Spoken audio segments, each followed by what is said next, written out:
Vamos abrir a palavra do Senhor em Atos dos Apóstolos, capítulo 17.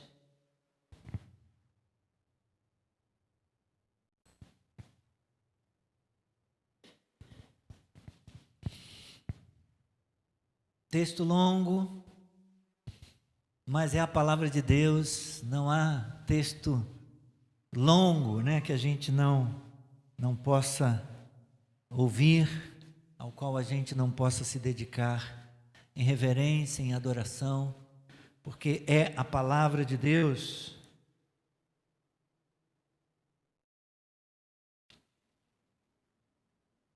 Um texto conhecido de muitos. O discurso de Paulo em Atenas foi o que a Sociedade Bíblica colocou para nós aí nesta porção.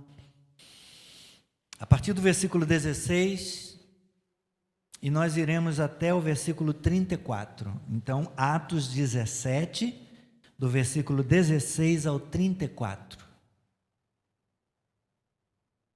Enquanto Paulo os esperava em Atenas, o seu espírito se revoltava em face da idolatria dominante na cidade. Por isso falava na sinagoga com os judeus e os gentios piedosos, também na praça, todos os dias com os que se encontravam ali. E alguns dos filósofos epicureus e estoicos discutiam com ele, havendo quem perguntasse: que quer dizer esse tagarela? Outros diziam: parece pregador de deuses estranhos. Diziam isso porque Paulo pregava Jesus e a ressurreição. Então, tomando-o consigo, levaram-no ao Areópago, dizendo: podemos saber que nova doutrina é essa que você ensina? Pois você nos traz aos ouvidos coisas estranhas e queremos saber o que vem a ser isso. Acontece que todos os de Atenas e os estrangeiros residentes não se ocupavam com outra coisa senão dizer ou ouvir as últimas novidades. Então Paulo, levantando-se no meio do Areópago, disse: senhores atenienses, percebo que em tudo vocês são bastante religiosos, porque andando pela cidade, observando os objetos de culto que vocês têm, encontrei também um altar no qual aparece a seguinte inscrição: ao Deus desconhecido. Pois esse que vocês adoram sem conhecer é precisamente aquele que eu lhes anuncio. O Deus que fez o mundo e tudo o que nele existe, sendo ele Senhor do céu e da terra, não habita em santuários feitos por mãos humanas, nem é servido por mãos humanas, como se precisasse de alguma coisa, pois ele mesmo é quem a todos dá vida, respiração e tudo mais. De um só homem fez todas as nações para habitarem sobre a face da terra, havendo fixado os tempos previamente estabelecidos e os limites da sua habitação, para buscarem Deus, se porventura tateando-o possam achar, ainda que não esteja longe de cada um de nós, pois nele vivemos, nos movemos e existimos, como alguns dos poetas de vocês disseram. Porque dele também somos geração. Portanto, visto que somos geração de Deus, não devemos pensar que a divindade é semelhante ao ouro, à prata ou à pedra, trabalhados pela arte e imaginação do homem. Deus não levou em conta os tempos da ignorância, mas agora Ele ordena a todas as pessoas, em todos os lugares, que se arrependam, porque Deus estabeleceu um dia em que julgará o mundo com justiça, por meio de um homem que escolheu. E deu certeza disso a todos, ressuscitando-o dentre os mortos. Quando ouviram falar de ressurreição de mortos, uns zombaram, e outros disseram: a respeito disso ouviremos você em outra ocasião. A essa altura Paulo se retirou do meio deles. Houve, porém, alguns homens que se juntaram a ele e creram. Entre eles estava Dionísio, o Areopagita, uma mulher chamada Dâmaris, e com eles mais algumas pessoas. Seja abençoada a leitura da palavra. Nosso Deus e Pai, estando expostos, Senhor, diante da Tua palavra, nós agora teremos a oportunidade também de expor o texto sagrado. Pedimos a iluminação do Teu Espírito Santo. Senhor, usa-me para entregar o recado, para entregar a mensagem. Deus, ajude-me, Senhor, na administração do tempo e na entrega de tudo aquilo que o Senhor preparou e planejou para esta manhã. Fala, Senhor, ao nosso coração. Edifica, Senhor, a nossa vida. Glorifica o Teu nome. Oramos em o nome de Jesus Cristo. Amém e amém. Podeis sentar.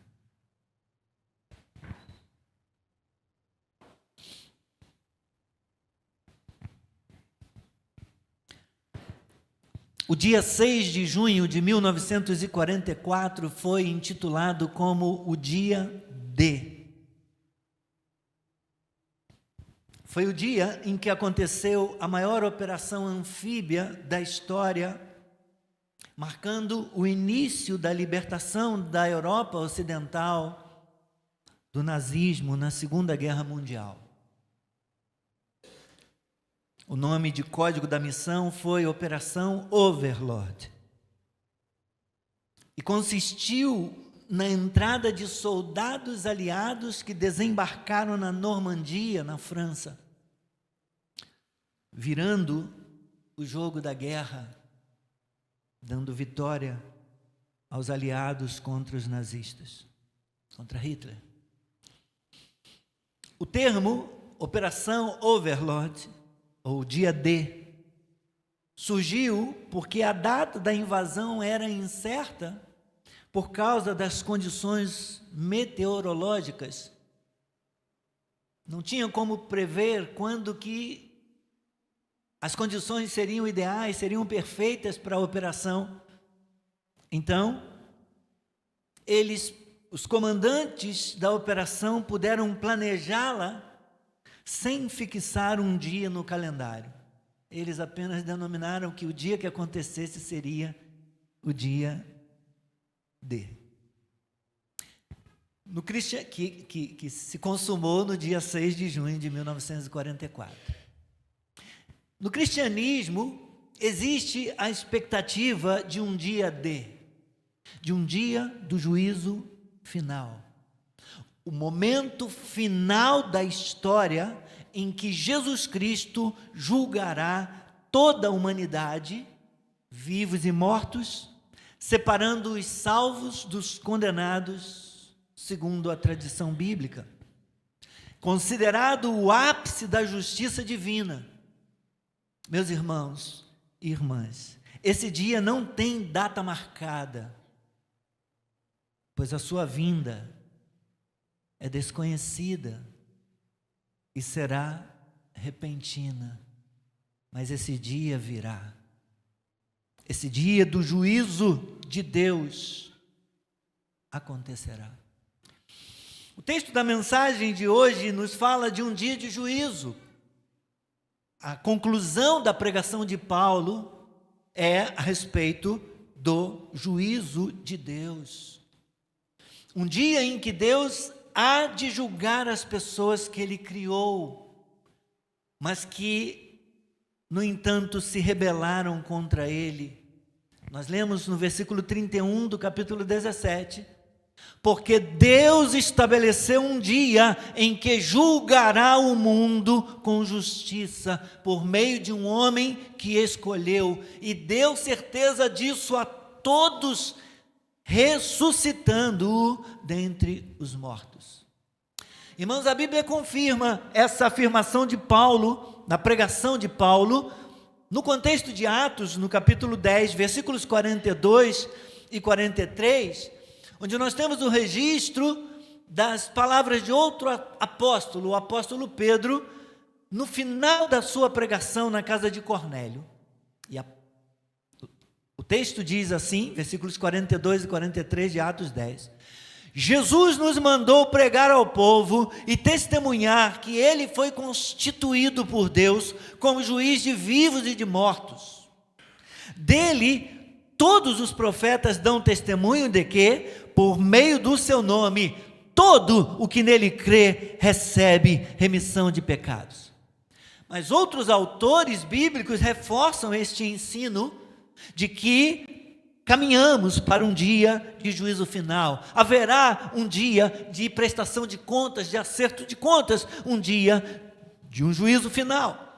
Como o apóstolo João que diz em Apocalipse, está em Apocalipse 20, 11 a 15, vi um grande trono branco e aquele que está sentado nele. A terra e o céu fugiram da presença dele e não se achou lugar para eles.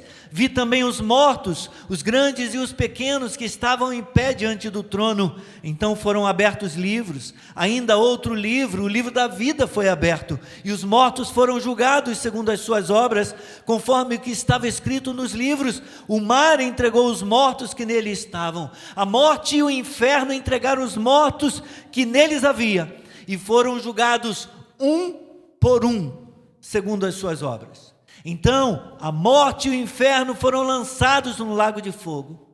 Esta é a segunda morte, o lago de fogo.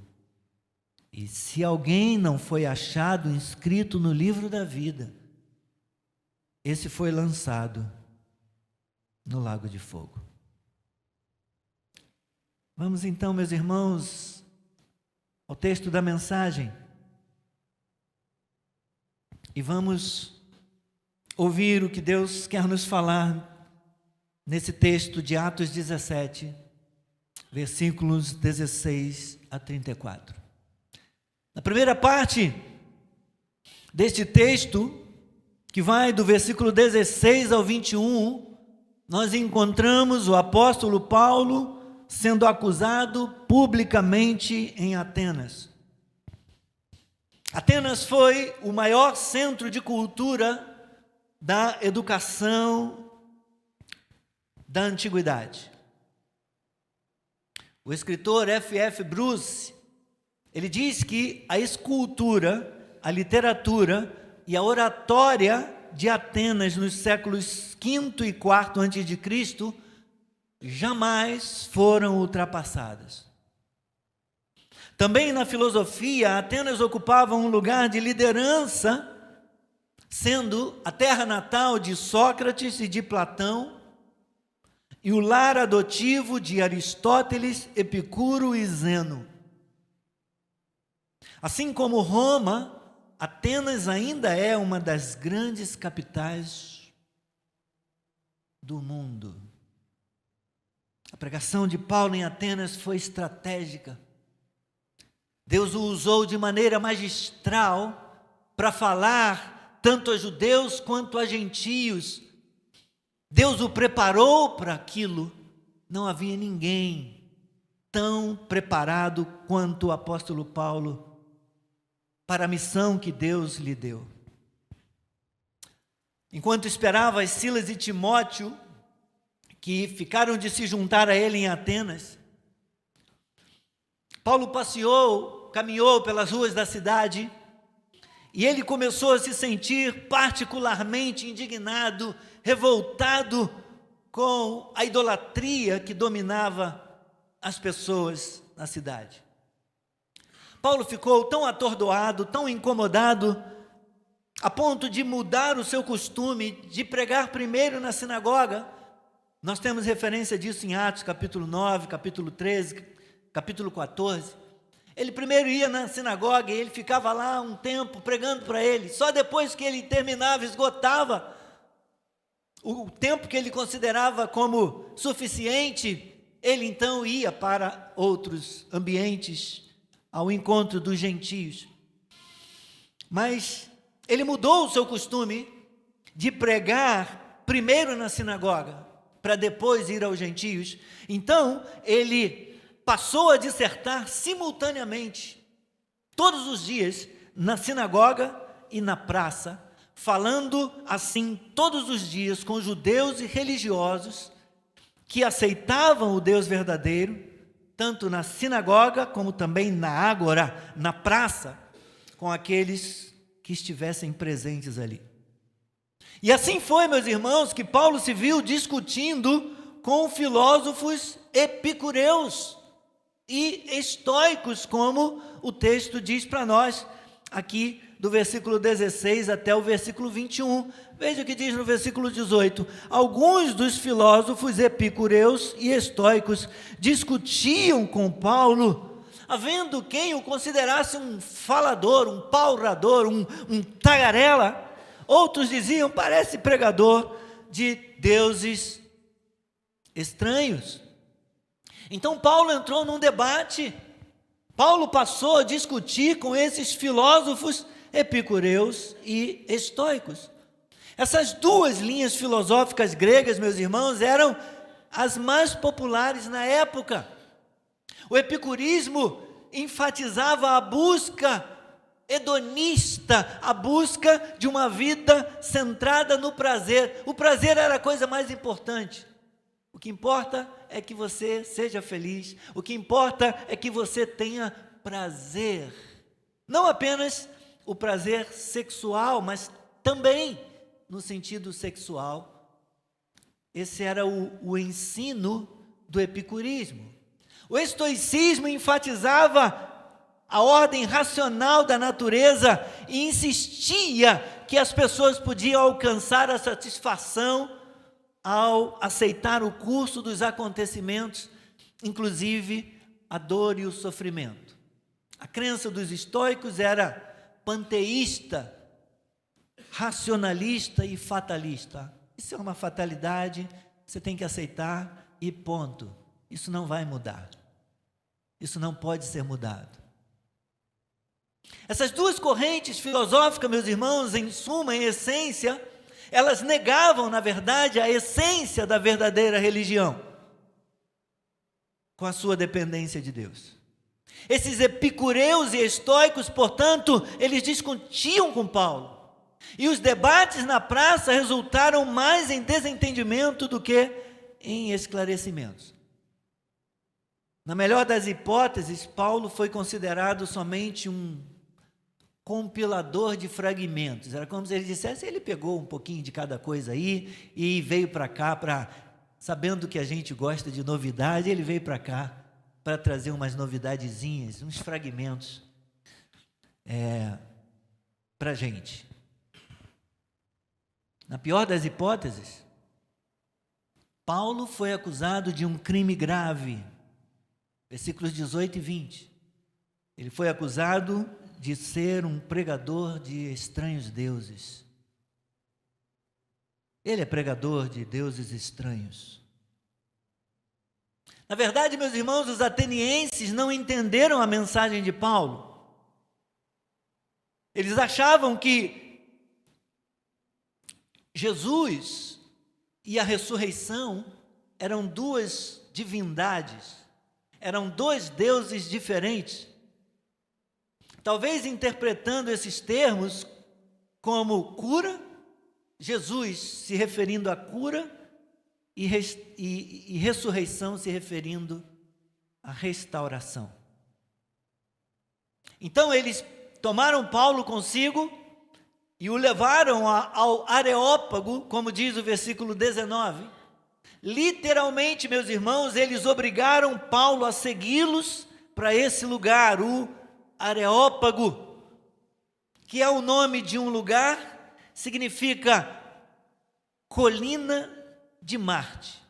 Era também um termo para designar o conselho que se reunia naquele lugar. Nós queremos saber que nova doutrina é essa que você ensina. Vamos para o Areópago, nós queremos lhe ouvir. Nós queremos saber o que vem a ser essas coisas estranhas que você fala, eles dizem no versículo 20. Porém, apesar da gravidade da acusação de que Paulo era um pregador de estranhos deuses, os atenienses, meus irmãos, estavam mais interessados no prazer, na coceira dos ouvidos, causada pelo ensino exótico de Paulo, do que propriamente de impedir a sua propagação, como a gente vê no versículo 21. Acontece, diz Lucas, que todos os de Atenas e os estrangeiros residentes não se ocupavam com outra coisa, senão dizer ou ouvir as últimas novidades. Na verdade, eles eram os tagarelas, eles eram os fofoqueiros, eles eram os falastrões, que gostavam de novidades para ficar repetindo, para ficar ouvindo e dizendo como diz o texto. O versículo 21 serve apenas para mostrar isso. Eles gostavam de fofoca, eles gostavam de novidades. Então, Paulo vai com eles ao Areópago, com o fim de responder para eles as perguntas que fizeram. Então, a partir do versículo 22, Paulo, então, levantando-se no meio do Areópago, disse: Senhores atenienses, percebo que em tudo vocês são bastante religiosos, porque andando pela cidade e observando os objetos de culto que vocês têm, encontrei também um altar no qual aparece a seguinte inscrição: ao Deus desconhecido. Pois saibam que esse que vocês adoram sem conhecer é precisamente aquele que eu lhes anuncio. Então, Paulo, a partir do versículo 24, ele passa a falar para eles a respeito da pessoa desse Deus.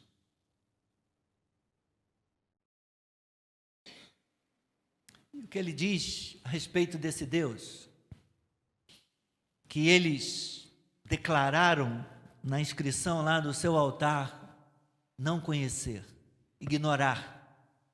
Primeira coisa, Paulo diz que Deus é o Criador do universo, versículo 24, o Deus que fez o mundo e tudo o que nele existe, sendo ele Senhor do céu e da terra, não habita em santuários feitos por mãos humanas. Saibam disso, esse Deus que vocês não conhecem, mas que eu conheço, é esse Deus que eu prego. Ele é o Deus que fez o mundo, ele é o Deus que criou tudo que existe, ele é o Senhor do céu e da terra, ele não habita em santuários feitos por mãos humanas.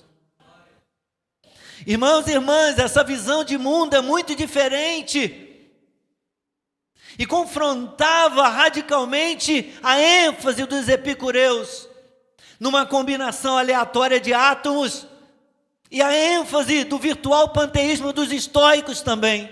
Pelo contrário, Deus é o Criador pessoal de tudo que existe e o Senhor pessoal de tudo aquilo que Ele fez. Paulo está dizendo, é um absurdo, portanto, supor que o Deus que fez tudo e que a tudo supervisiona, ele more num santuário construído por seres humanos. É possível que ele tenha apontado nessa hora lá para o Panteão, tenha apontado lá para o Templo de Atena. É impossível, é absurdo supor que o Deus que fez todas as coisas e todas as pessoas e que supervisiona tudo, ele habite, ele more num santuário construído por seres humanos.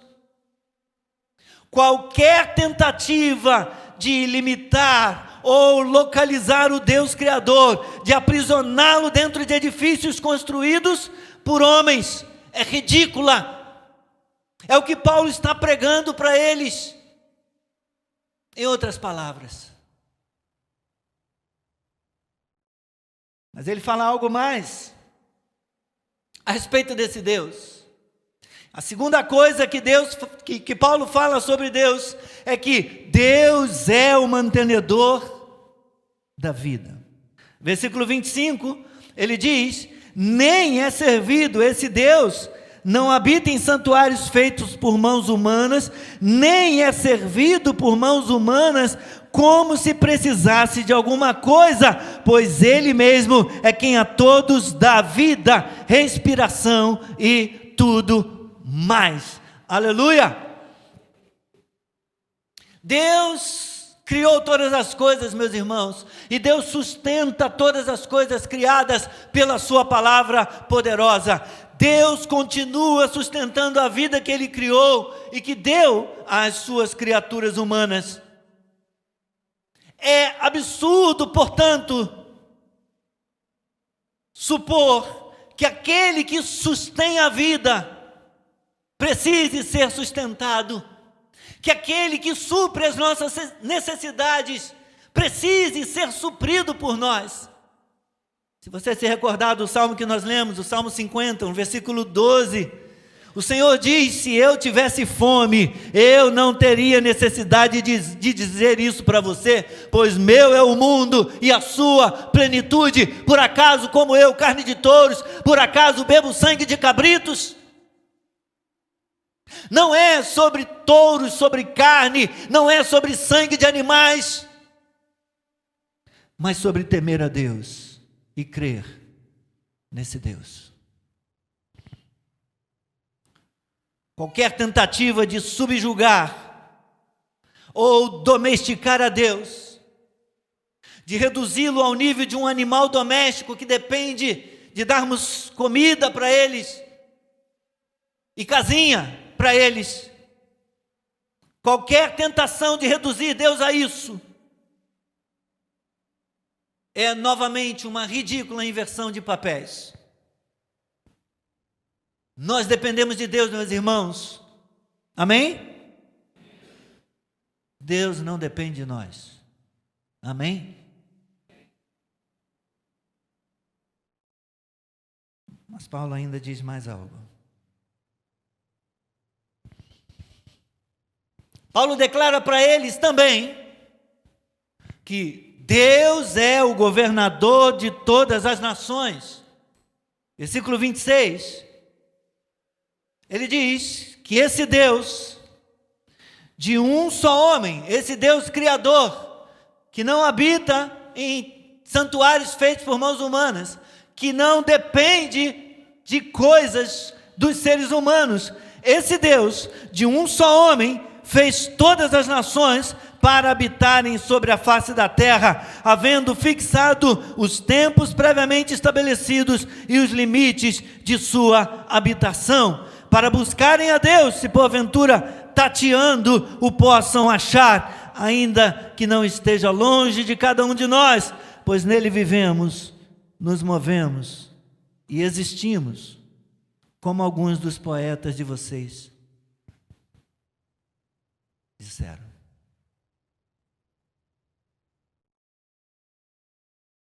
Paulo diz aqui que Deus, que criou todas as coisas, que criou a humanidade, criou também as nações. Nós vemos isso lá em Gênesis. Quando Deus confundiu as línguas e as nações foram separadas, o texto diz que Paulo diz que os tempos e os limites foram definidos, foram estabelecidos por Deus. E os tempos e limites aqui, meus irmãos, referem-se à época da sua história, da história de cada nação e aos limites do seu território. Ah, pastor, mas então quer dizer que cada nação agressora, cada nação invasora de outra nação, então isso também é responsabilidade de Deus? Claro que não, meus irmãos. Deus não pode ser responsabilizado pela tirania ou pelas agressões de cada nação. Mas em última análise, a história e a geografia estão sob seu controle. E mais, o propósito de Deus é que através disso, os seres humanos feitos à sua imagem, eles possam procurá-lo, talvez até encontrá-lo aqui e acolá, tateando como se cegos fossem. Mas como esclarece o restante das Escrituras, essa esperança não se concretiza, ela não se realiza por causa do pecado do homem. O pecado separa o povo de Deus, a humanidade de Deus. Mesmo quando tateiam, vagueiam aqui e acolá, tateando a sua procura, eles logo descobrem, logo percebem que essa separação não é natural. Houve algo mais forte para romper com essa proximidade, com essa ligação do homem com Deus. Entretanto, Seria um absurdo culpar Deus por essa separação, ou considerá-lo distante, inacessível, desinteressado da humanidade. Porque Paulo diz nesse texto que ele não está longe de cada um de nós. Nós é que estamos longe dele. Se não fosse o pecado que nos separa, nós teríamos acesso direto a ele. Paulo diz: pois nele vivemos, nos movemos e existimos.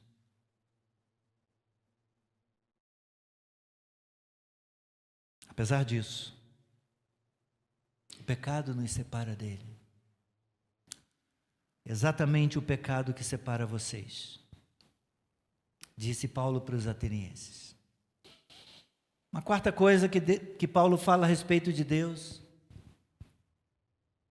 são 5 que eu quero compartilhar com vocês, essa é a penúltima. É que Deus é o Pai dos seres humanos. Versículo 28, parte B, diz assim: porque dele somos geração. Primeiro ele diz: nele vivemos, nos movemos e existimos, como alguns dos poetas de vocês disseram, porque dele também somos geração. Então no versículo 29 ele diz: portanto, visto que somos geração de Deus, como os poetas, os filósofos de vocês contam, narram, escrevem, visto que somos geração de Deus, não devemos pensar que a divindade é semelhante a ouro, a prata ou a pedra, trabalhados pela arte e imaginação do homem. O que Paulo está fazendo aqui, meus irmãos, ele usa uma linguagem que eles entendam, a fim de ganhar o direito de ser ouvido. Ele cita os próprios autores, os próprios filósofos, os escritores daquela época, pensadores, alguns naturais dali, nascidos em Atenas. Paulo está citando um escritor estoico aqui, e também Cleantes, filósofo e poeta estoico, da mesma cidade lá de Tarso, na Cilícia, terra de Paulo. Ele diz: toda a raça humana é geração de Deus.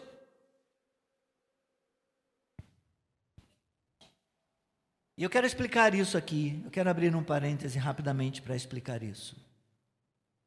Em termos de redenção, Deus só é Pai daqueles que estão em Cristo.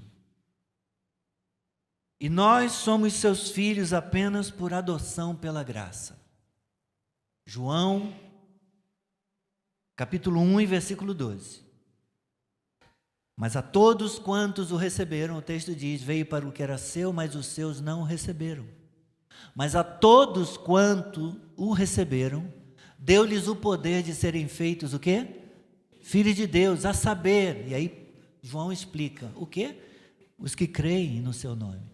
A filiação de Deus é pela redenção, que acontece pela fé em Jesus Cristo. Então, repetindo, em termos de redenção, Deus só é o Pai daqueles que estão em Cristo. E nós somos seus filhos apenas por adoção. Ele deu-nos o poder e o privilégio de sermos feitos filhos de Deus pela graça, mediante a fé em Cristo. Mas em termos de criação, Deus é o Pai de toda a humanidade. E todos são geração dele. Todos são suas criaturas. Todos recebem vida dele. Amém? E mais, tem algo mais. Por sermos sua geração, Uma geração cuja existência deriva e depende dele. Paulo argumenta que é absurdo pensar que ele seja semelhante ao ouro. Porque se fosse assim, se eu sou geração dele, eu também tinha que ser feito de ouro, de prata ou de pedra. Mas eu não sou um bibelô, eu não sou uma coisinha, um santarrãozinho, um santinho. Nem você. É absurdo, portanto, pensar que esse Deus, Criador de todas as coisas, de quem somos geração, ele seja semelhante ao ouro, à prata ou à pedra, que não possuem vida própria e que devem sua existência à imaginação e arte humana. Paulo cita os próprios poetas e escritores deles para expor a sua inconsistência. Esses argumentos são poderosos, meus irmãos. Paulo está dizendo, em outras palavras, toda idolatria é indesculpável, seja ela antiga ou moderna, seja primitiva ou sofisticada, sejam imagens mentais ou feitas de metal ou de barro, seja de madeira, seja do que for, toda idolatria é indesculpável, porque a idolatria é a tentativa de confinar a Deus, limitando-o a um espaço imposto por nós. Vou botar você ali num altarzinho, vou fazer um altarzinho bacana, mas vou botar você ali, fica ali. Não sai dali não, ali eu vou botar bebida, vou botar comida.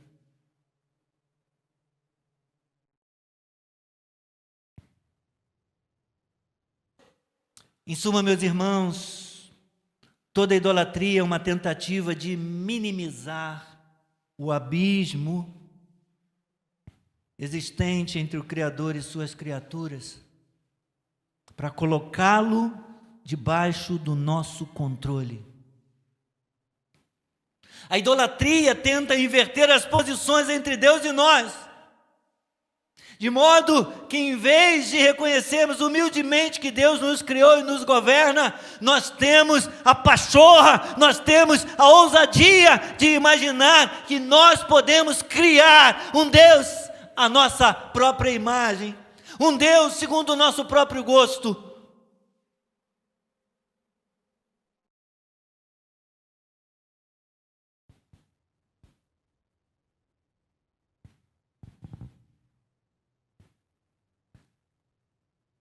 E governar esse Deus. Isso nos leva ao último ponto de Paulo. Tenha paciência um pouquinho, já vou terminar, é o quinto e último.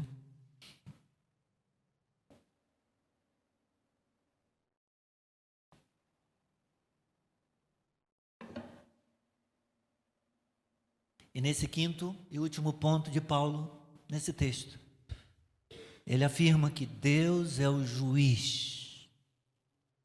Deus é o juiz do mundo. Versículos 30 e 31.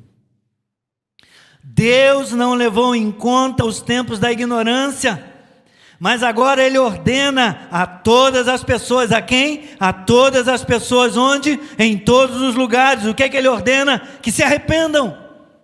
E por que Ele ordena isso? Porque Deus estabeleceu um dia em que julgará o mundo com justiça, por meio de um homem que escolheu, e deu certeza disso a todos, ressuscitando-o dentre os mortos. No final da sua palestra, no final da sua fala, Paulo retrocede ao assunto inicial, que era a ignorância humana, a ignorância dos atenienses. Os atenienses reconheciam pela inscrição no seu altar serem ignorantes em relação a Deus. Então eles botaram lá ao Deus desconhecido, tem lá uma plaquinha lá no altar. São tantos deuses, falsos deuses, diminutos, ídolos. criados conforme a mente humana, eram tantos que eles botaram um altar. Pode ser que tenha mais algum que a gente não sabe, então bota aí, é o Deus desconhecido. Então, eles confessam ser ignorantes em relação a Deus. E Paulo estava dando provas dessa ignorância para eles. Agora ele declara que eles não são inocentes, não. Eles são culpados dessa ignorância. Ele diz que Deus não levou em conta os tempos da ignorância, mas nós não podemos entender esse versículo de maneira errada. Porque não levou em conta os tempos da ignorância, não significa, meus irmãos, que Deus não percebeu a ignorância. Não significa que Deus tivesse concordado com a ignorância e tivesse considerado ela desculpável. Mas, em sua paciente misericórdia, meus irmãos, o que Deus fez foi segurar o juízo sobre eles, o juízo que eles mereciam. Deus não deixou cair sobre eles o juízo que eles mereciam. Então, o que Deus faz? Parte B do versículo 30. Ele então, agora, Ele ordena. Ele ordena agora a todas as pessoas, em todos os lugares, que se arrependam. E por que Ele ordena isso? Porque é certo que haverá um juízo, é certo que virá um dia D, como já aconteceu na história, virá um dia D. Deus escolheu um dia, esse dia nós não sabemos, ele virá repentinamente, mas está definido, o dia já foi marcado, o juiz já foi escolhido.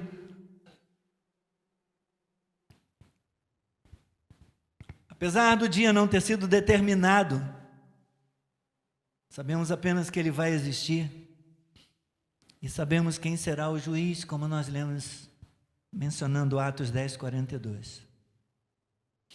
Jesus foi confirmado através da ressurreição, através da ressurreição, e foi declarado Senhor e juiz. Todas as nações foram criadas do primeiro Adão, meus irmãos. Grave isso. Toda a humanidade, todas as nações foram criadas do primeiro Adão. E todas as nações serão julgadas pelo último Adão.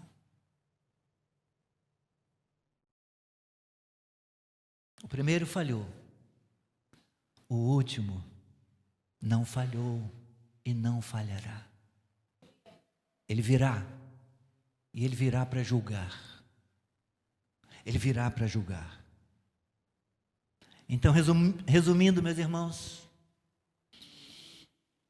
o que temos dito é que Paulo alcançou os atenienses que não conheciam Deus nem as Escrituras. Ele fez uso de ensinamentos da filosofia e literatura deles mesmos para ganhar o direito de ser ouvido e pregar Jesus e a ressurreição, a fim de apontar para o Deus da criação que enviou o seu Filho Jesus Cristo. É necessário que as pessoas se arrependam antes que Cristo volte para julgar os vivos e os mortos, porque Ele voltará. O Deus Criador deseja que todas as pessoas o busquem, que todas as pessoas o conheçam. Em amor, Ele vem a nós com a mensagem de Jesus Cristo, que nos salvou por meio da sua morte e ressurreição. Deus dá prova do seu interesse, Deus dá prova do seu desejo, quando envia Jesus Cristo para nos salvar. Deus amou o mundo, Deus amou a humanidade de tal maneira, Deus amou e ama cada nação de tal maneira, que deu o seu Filho unigênito, para que todo aquele que nele crê, não pereça, mas tenha vida eterna. Amém. Rapidamente, duas aplicações aqui para nós orarmos.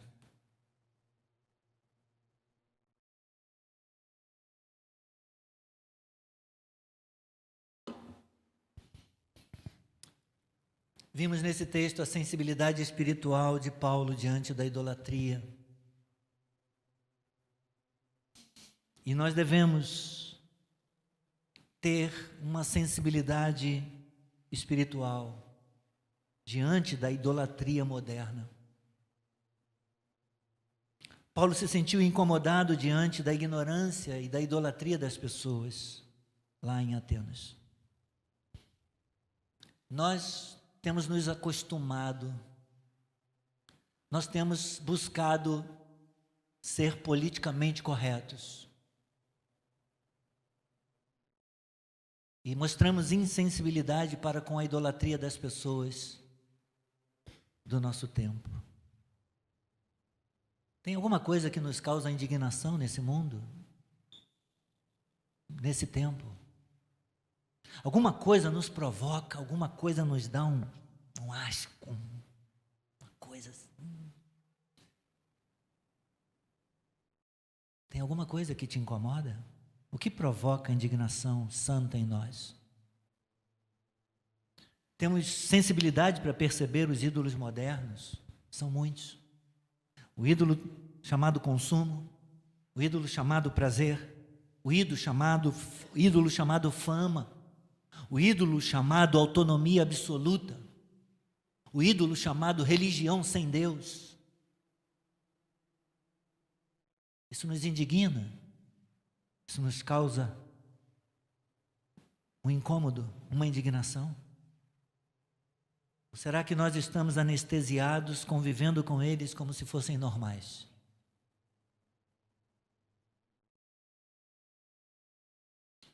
E eu queria deixar um desafio para nós, um desafio pessoal. Procure identificar um altar desses dos atenienses, um altar ao Deus desconhecido, não presente na vida dos outros, presente na minha própria vida, presente na sua própria vida. Procure identificar um altar desse idólatra, algo que está ocupando o lugar de Deus, e derrube imediatamente esse altar da sua vida. Derrube imediatamente esse altar do seu coração. Amém? Uma segunda aplicação. Paulo teve coragem para testemunhar em ambiente hostil. A gente diz assim: lá na minha empresa não. Lá é muito difícil dar testemunho. Sempre tem um jeitinho. Sem roubar o patrão. Sem gastar o tempo que deveria ser tempo de trabalho. Sempre dá um jeito. Chega antes. Saia depois. Use um tempo do seu almoço. Sempre dá para compartilhar uma mensagem, para entregar um folheto para alguém, para dizer para alguém: estou orando por você. Experimente chegar na sua empresa amanhã. Escolha uma pessoa intencionalmente. Diga para ela: estou orando por você, vou orar por você ao longo de toda essa semana. Experimente fazer isso. Depois me conte aqui o que aconteceu. Espero não ver ninguém chegando aqui com o olho roxo.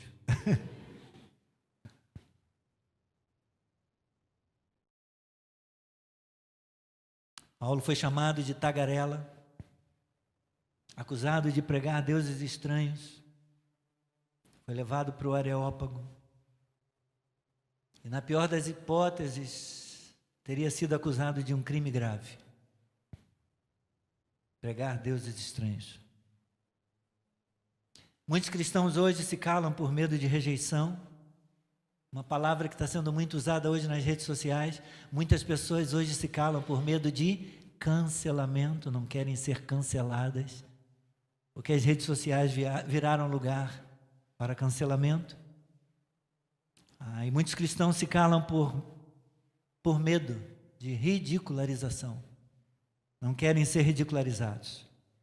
Mas Paulo não se intimidou, ele não atacou, mas também não se escondeu. Portanto, meus irmãos, pergunte-se, nesta semana, onde Deus quer que você abra a sua boca esta semana?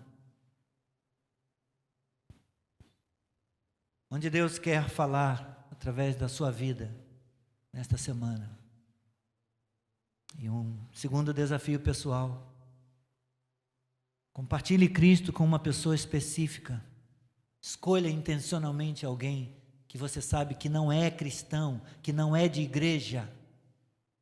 Escolha intencionalmente. Procure-a. Diga para ela que você vai orar por ela. Se possível, se ela abrir a guarda, ore na hora que você disser isso para ela. Ore por ela. E diga: estarei orando por você todos os dias essa semana. Mesmo que o ambiente não seja favorável, testemunhe, compartilhe Cristo. Diga que Jesus morreu por ela, que Jesus a ama. Amém? Vou ficar apenas com essas duas, devido ao horário. Vamos curvar a nossa cabeça.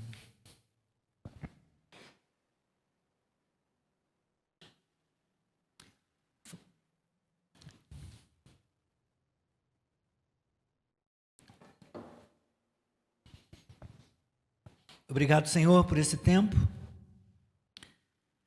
Eu peço, Senhor, que Tu fales ao coração de cada um de nós, através desta palavra. E nos ajude, Senhor, a aplicá-la. Pois o dia do juízo vem. Para nós e para todos. E nós queremos ser instrumentos nas mãos do Redentor, para levar salvação àqueles que estão longe.